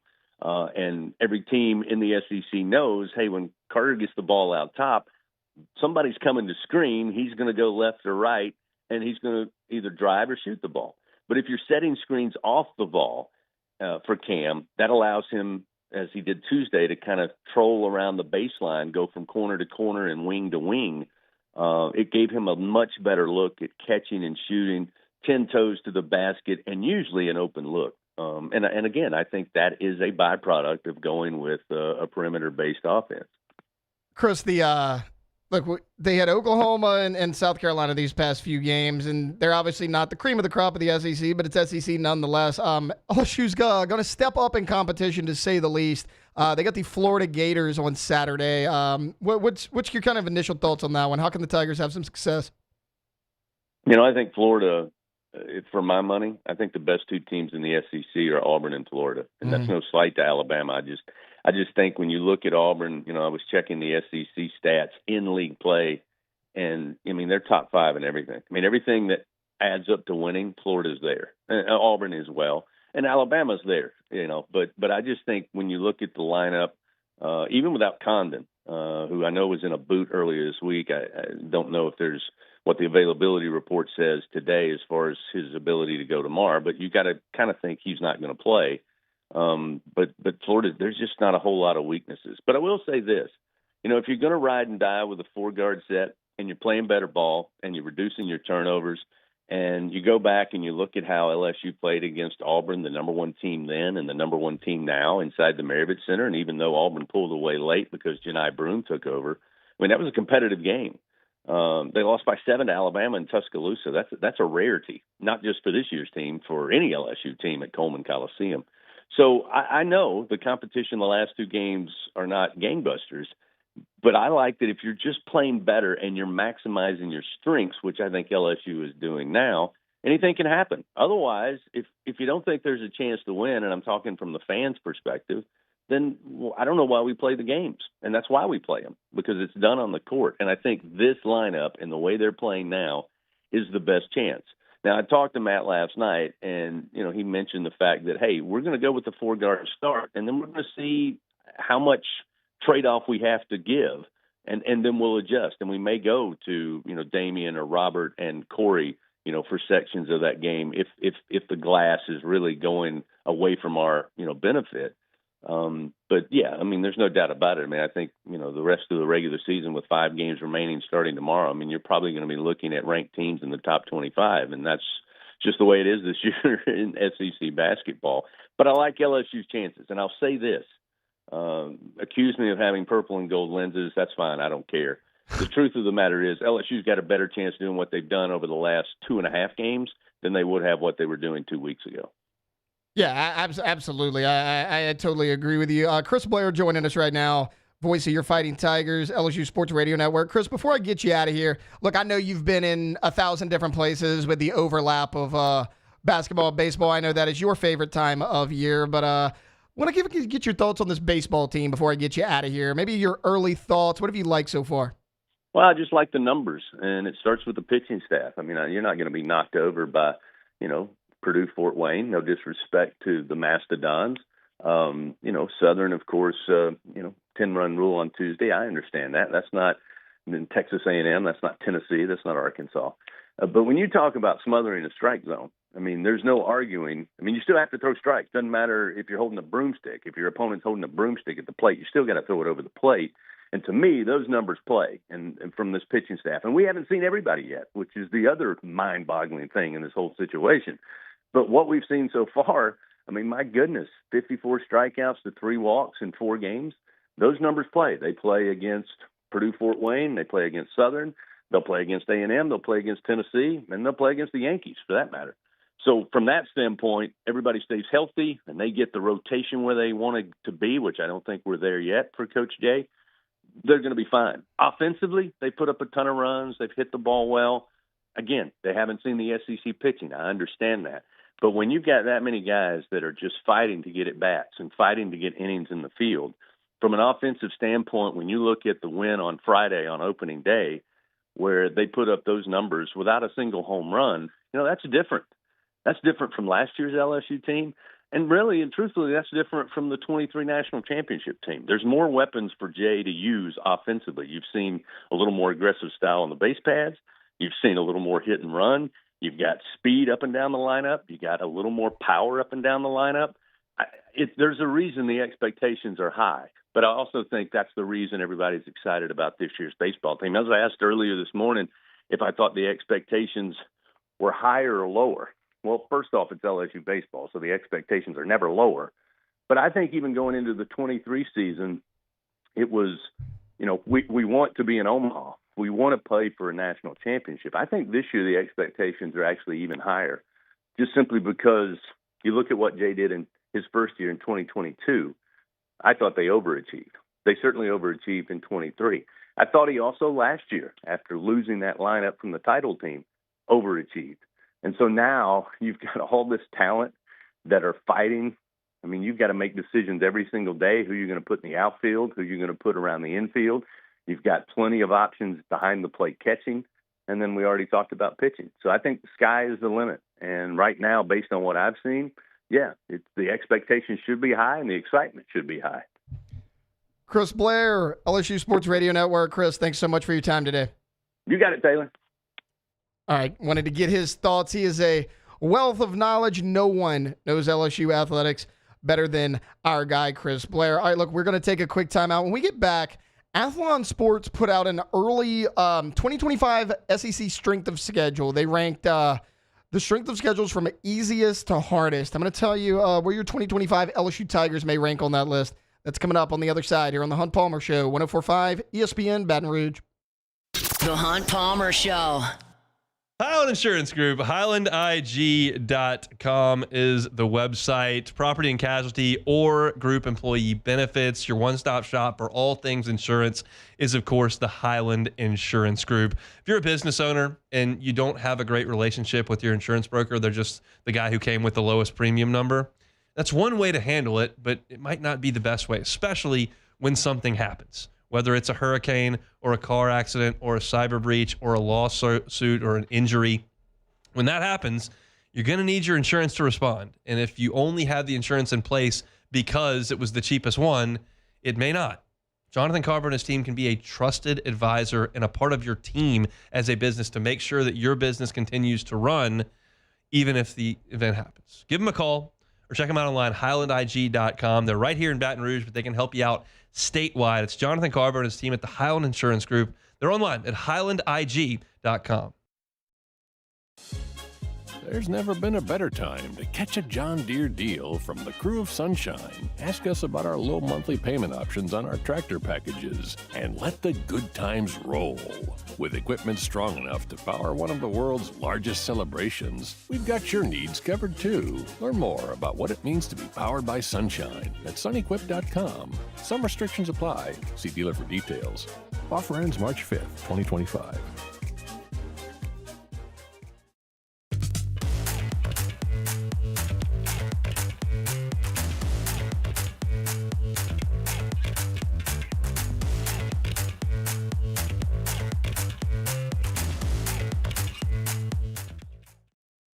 At Atmos Energy, our Smart Choice solutions help customers save energy and emissions with rebates up to $500 off high-efficiency natural gas appliances, smart thermostats, and weatherization upgrades. Together, we're fueling our energy future. Breck teamed up to reimagine your parks, and you imagined big. With your help, we went to work, creating 12 beautiful community parks across the parish. A family-sized water park, miles and miles of trails, and parks just for your dogs. There are more places to splash, to explore, to run wild, and even soar. You imagined, we delivered. Gold. Breck, your #1 park system in the nation.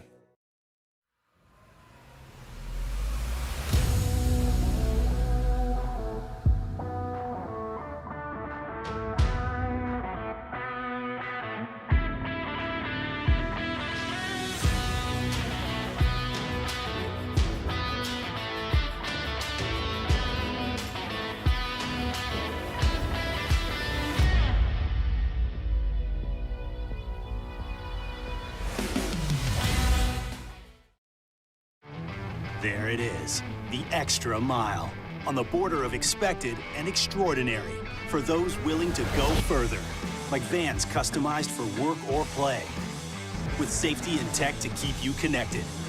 Supported by a 5-star sales, service, and finance team, and backed by the 1-star you know.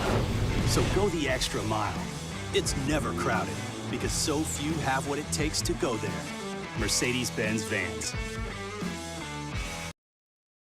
Jerry and Benny Payne began Central Plumbing Company out of their driveway in Tanglewood subdivision. 50 years later and 4 generations down the road, we continue to serve Baton Rouge and the surrounding areas for all of their plumbing needs. Residential, commercial, industrial, or hospitality, Central Plumbing is here 24/7, 365. We want to thank our customers, family, and friends for You're listening to The Hunt Palmer Show, brought to you by Rouse's Supermarkets.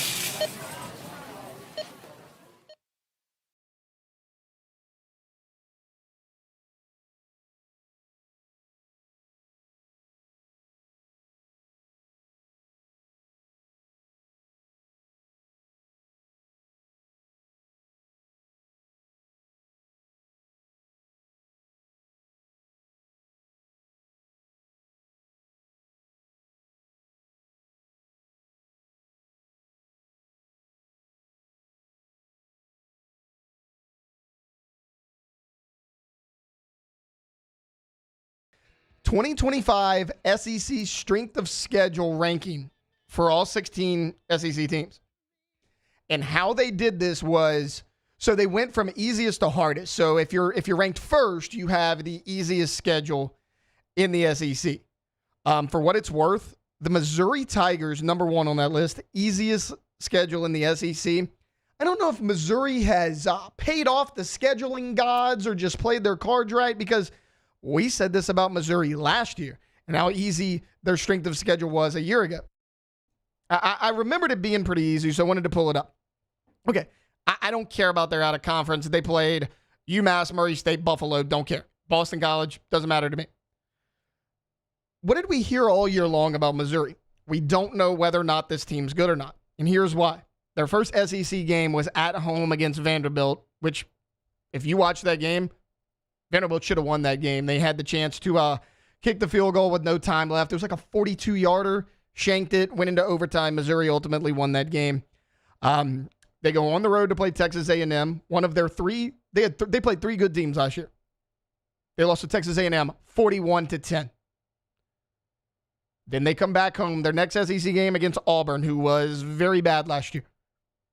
Squeak by them 21-17. Their second good team was Alabama on the road, 34-0 blowout for the Crimson Tide. They barely beat Oklahoma 30-23. They go on the road to South Carolina, the last good team they played that year. They lost that game. They blow out Mississippi State, which everybody did. And then they squeaked out a win 28-21 against an Arkansas team that wasn't very good either. So that, you get my point. They go 9-3, but I mean, what's their best win? Their best win last year may have been Vanderbilt. And that Vanderbilt may have been their best win. Oklahoma, Boston College. I mean, you only played 3 ranked SEC teams. South Carolina, Texas A&M, Alabama. The closest game was a 4-point loss to South Carolina. You lost by 34 to Alabama. You lost by 31 to Texas A&M. But once again, they have a very, very easy schedule. So, but look, I mean, so sometimes that's what it takes, right? It's the luck of the draw, because let's say Missouri beats South Carolina. The game they only lost by 4. South Carolina was a team that was in the conversation for college football playoff later down the road, along with Alabama and Ole Miss. But Missouri wins that game, they're likely in the college football playoff. They're 10-2 at that point. They have wins over a ranked South Carolina. So, I mean, when you have an easy schedule like that, you're one upset away, as long as you take care of business against the teams you're supposed to beat, to making a run at this thing with the 12 teams. As far as the toughest schedule in the SEC, you got to feel for Mississippi State. They were the worst team in the SEC a year ago. Jeff Lebby came into an impossible situation. They are ranked 16th, so they are ranked as the toughest strength of schedule in the SEC. I mean, They opened with Southern Miss on the road, which is odd. Then they have Arizona State. I get it. Scatterboo's gone. Dillingham ain't gone. Sam Levitt's coming back. Then you got two should be winnable games: Alcorn State, Northern Illinois. Then you play Tennessee, Texas A&M, Florida, Texas, Arkansas, Georgia, Missouri, Ole Miss. All of those games could be losses, and I think all of those games probably are losses. It is going to be a tough hill to climb for Jeff Lebby and company. Okay, so I gave you Missouri is the easiest schedule. Mississippi State is the hardest schedule. Where does LSU come in ranked? They have LSU as the 6th easiest schedule in the SEC. So close to middle of the road, more on the easy side. Now, if you're just thinking surface level, you're like, okay, well, they go on the road to Clemson, Ole Miss, and Alabama. Seems very tough. It is. First off, I actually feel like LSU competes better in Tuscaloosa than they do in Baton Rouge. But anyways, Clemson, Ole Miss, Alabama, all on the road. It's like I talked about with Missouri, though. With this 12-team playoff, let's say LSU takes care of business everywhere else. Okay, because if you look at the rest of LSU's schedule, it sets up very favorable outside of those 3 games. You play Florida at home. That's a very tough team. You got Texas A&M at home. You really struggled in Kyle Field a year ago. So basically, you take care of you can lose to Clemson, beat Clemson, doesn't really matter. In terms of SEC, though, you win all the other games you're supposed to win. You take care of your out of conference. Clemson doesn't even matter at this point. Then you split Alabama and Ole Miss. If you lose to Clemson and you split Alabama and Ole Miss, take care of business everywhere else, you're a 10-2 football team. You're in the college football playoff. So that makes a lot of sense. Again, Clemson returns a lot of talent. Klubnik's one of the top quarterbacks. But look at Ole Miss and Alabama. Both of them are replacing multi-year starters at quarterback with Jackson Dart and Jalen Milroe. And just a ton of talent all over the place. Look at who Ole Miss is replacing. Trey Harris on defense. J.J. Pegues on defense. They're going to need some help at receiver.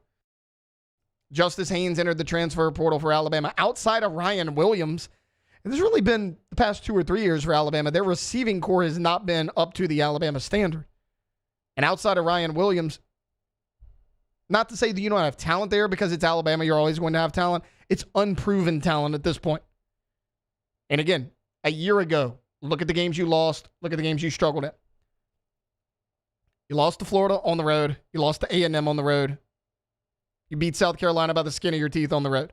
Florida, South Carolina, Texas A&M, all dogfights last season. You dropped 2 out of 3 of them. All 3 of them are at home this year. As far as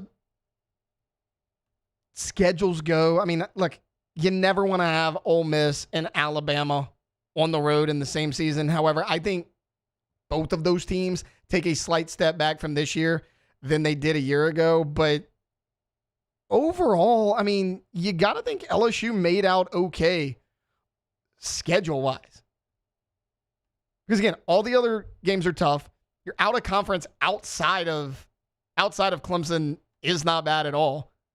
So let's say you do lose to Clemson, right? I broke down the game in our opening segment about how tough Clemson's going to be. It's going to be a dogfight. Let's say, okay, these teams are equally matched. We'll give the advantage to the home team. Clemson wins. LSU loses the season opener for the 6th year in a row, and I don't know what I'm going to do with myself.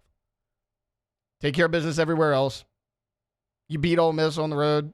Let's say for some reason you lose to Alabama. You're 10-2. Let's say you don't. Let's say you lose to Clemson. Then you figure some things out. You run the table the rest of the way. You're sitting at 11-1. Guess what? You're a top 4 seed in the college football playoff with a first-round bye. You probably still are at 10-2 if you go to the SEC championship game and win that. But 11-1 regular season in the SEC? Absolutely. And why not? Right? I get it. That's a high standard to set. But look at the quarterbacks you're playing against. Look at the quarterbacks last year compared to Garrett Nussmeier. Who did you look at and say, oh, well, he compares favorably to Nuss because of his experience or whatever? It was always Jackson Dart, Quinn Ewers, Jalen Milroe, Brady Cook. All 4 of those guys are gone. Lenora Sellers has hype around him. That South Carolina game's not going to be easy this year. DJ Lagway as well. Now, Lagway, you remember, he was the true freshman last year. Graham Mertz was playing pretty well for Florida, but he got hurt. In comes DJ Lagway, and he really turned things around for him. I mean, we talked about Florida having one of the toughest schedules in college football last year. They didn't do them any favors this year. They're sitting at 14 out of 16 teams.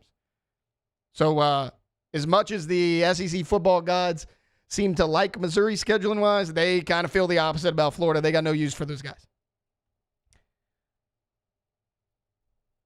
Lagway, Lenore Sellers. I mean, who do you have after that? Alabama, I mean, is it going to be Ty Simpson? Is it going to be Keelan Russell? Ole Miss has to replace Jackson Dart. Even Texas A&M, I mean, we know what Marcel Reed did, but outside of the LSU game, that was kind of an anomaly for Marcel Reed. He kind of degressed as the season went along, not progressed. If LSU can figure out how to stop the running quarterback, you got to imagine, hey, maybe they have more success against him last year than they had this past year.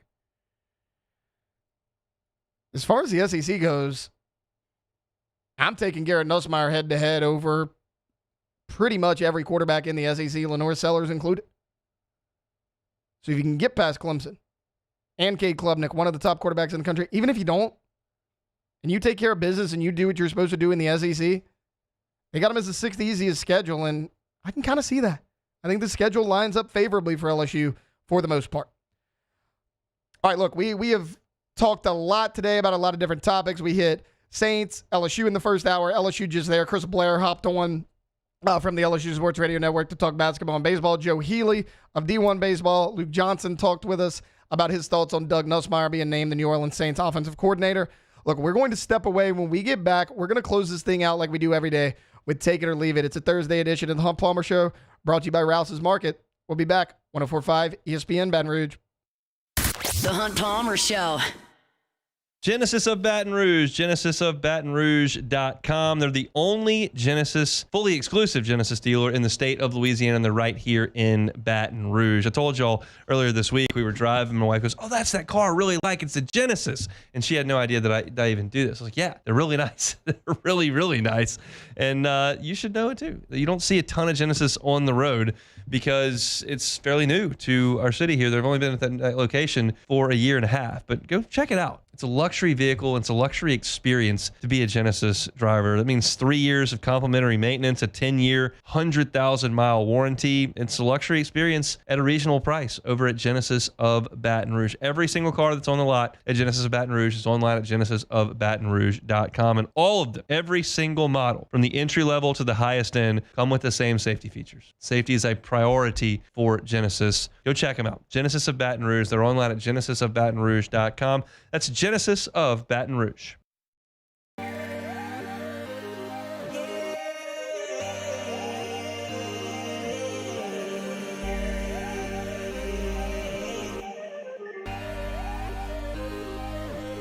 You gotta believe in a dream. Believe. You gotta believe in a dream. Believe. You gotta believe. My whole team on wild. At Auctioner, we know healing is a team sport. That's why we've partnered with world-renowned orthopedic surgeon Dr. James Andrews to create the Auctioner Andrews Orthopedics and Sports Medicine Institute. Whether you're a professional athlete or a weekend warrior, our team of specialists are dedicated to getting you back in the game.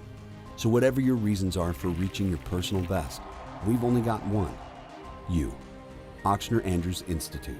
Long live you.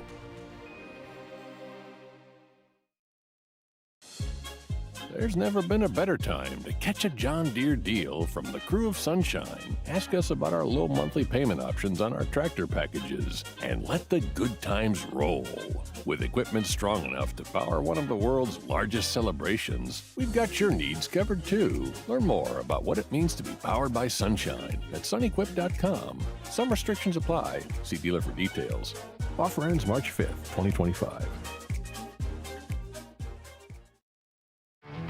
There it is, the extra mile, on the border of expected and extraordinary, for those willing to go further, like vans customized for work or play, with safety and tech to keep you connected.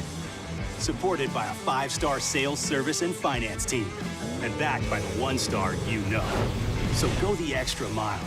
It's never crowded because so few have what it takes to go there. Mercedes-Benz Vans. Jerry and Benny Payne began Central Plumbing Company out of their driveway in Tanglewood subdivision. 50 years later and 4 generations down the road, we continue to serve Baton Rouge and the surrounding areas for all of their plumbing needs. Residential, commercial, industrial, or hospitality, Central Plumbing is here 24/7, 365. We want to thank our customers, family, and friends for 50 years of success. And looking forward to 50 more.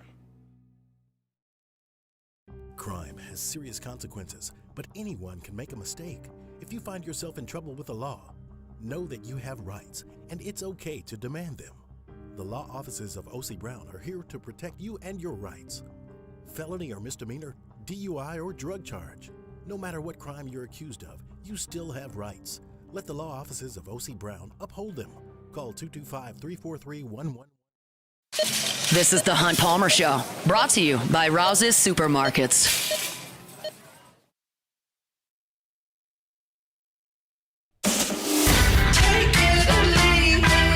Take it or leave it. Take it or leave it. Today's hottest stories in sports, news, and sometimes even Hunt's life. The question is, will he take them or leave them? Just take it. Alrighty, first one here. The Chargers will host a Friday, September 5th game, except they're not really going to be hosting it. It's going to be in Sao Paulo, Brazil. This game will be in the Chargers. This game will be the Chargers' first international competition since hosting the Chiefs in Mexico City in 2019. Take it or leave it. Yeah, I'll take it. Why not? I'll take it. I originally wasn't crazy about the international games. I like when teams get to play in front of their home crowd, but it's going to happen more and more. I mean, we're seeing more London games as the years go along. Yeah, why not? It's their first time in Brazil. Go ahead. I think you would have that's a very different answer than Hunt would have for sure. He's not a big international guy. I don't like it, but unlike Hunt, like I'm not gonna fight it. I'm just gonna kind of give into it. It is what it is at this point. At least they're going somewhere different. It's not the 10th London game. Yeah, that's true. All right, next one. Everyone seems to want Aaron Rodgers for go to the Pittsburgh Steelers. Rodgers to the Steel City. Take it or leave it. Yeah, I'm gonna leave this because not only do I think the personalities of Aaron Rodgers and Mike Tomlin clash incredibly, do the Steelers need Aaron Rodgers? Okay, harsh reality for Aaron Rodgers right here. I get it. I have complained about Aaron Rodgers on these airwaves time and time again, but I'm going to continue to do it. Who needs Aaron Rodgers? What borderline playoff team is an Aaron Rodgers away from making the playoffs?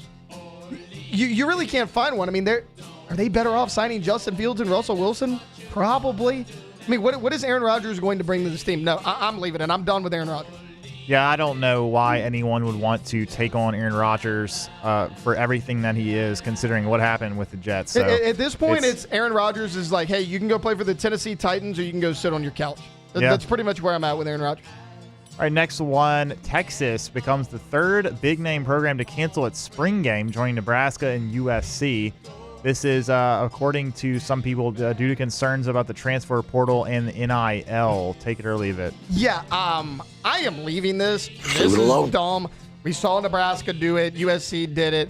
Now Texas is doing it. And kind of the reasoning behind it is, well, hey, look, with NIL and the transfer portal, we don't want to just put our entire players on display. Guys, other programs didn't forget about the players you signed. They're going to find them one way or the other. Have the spring game. It's fun. People enjoy it. It gives you an opportunity to see where your team is at, and I get it. You've seen scrimmages in practice all week long, but bring them in the stadium, simulate a live game as best you can. I think this is a stupid idea. I don't think the spring game is that big of a deal. I don't think it's that important. I mean, some people watch it, some people don't. It's not really a big thing for anyone, so I don't really care that much, but it is interesting that there are teams saying that it's that important to cancel it. What bothers me is their reasoning for canceling it. It doesn't really... we're going to put our players on display to just get poached by... yeah, you're going to do that 12 Saturdays in the fall as well. Like, this makes no difference. No, this is dumb. All right, last one. Carson Beck had his Mercedes and Lamborghini stolen in Miami. That's interesting. He had two of those. Going to South Beach was a mistake. Take it or leave it. I'm leaving it because he was able to have a Mercedes and a Lamborghini because he went to Miami. If somebody wants to put out in public that I had mine stolen, great, go ahead, because I would love to have a Mercedes and a Lamborghini. Also, look, he's hanging out with his girlfriend in South Beach. He left Athens to go to Miami. He's a guy that doesn't really seem super serious about playing football. I mean, you saw the message that was leaked a while back saying, I don't really like football, whatever. So the guy's just kind of living his life. I mean, a lot of people have criticized the move. Go do you, Carson. Why not? All right, that's going to do it for a Thursday edition of the Hunt Palmer Show. Hunt will be back in the host chair on Friday. It's a Friday edition of Hunt Palmer Show. Brought to you by Cork's Cajun Fried Fish and Shrimp. Had a lot of fun hanging out. Hunt back 1 to 3 tomorrow. Come hang out with us. It's the Hunt Palmer Show. The Hunt Palmer Show. At Auctioner, we know healing is a team sport. That's why we've partnered with world-renowned orthopedic surgeon Dr. James Andrews to create the Auctioner Andrews Orthopedics and Sports Medicine Institute. Whether you're a professional athlete or a weekend warrior, our team of specialists are dedicated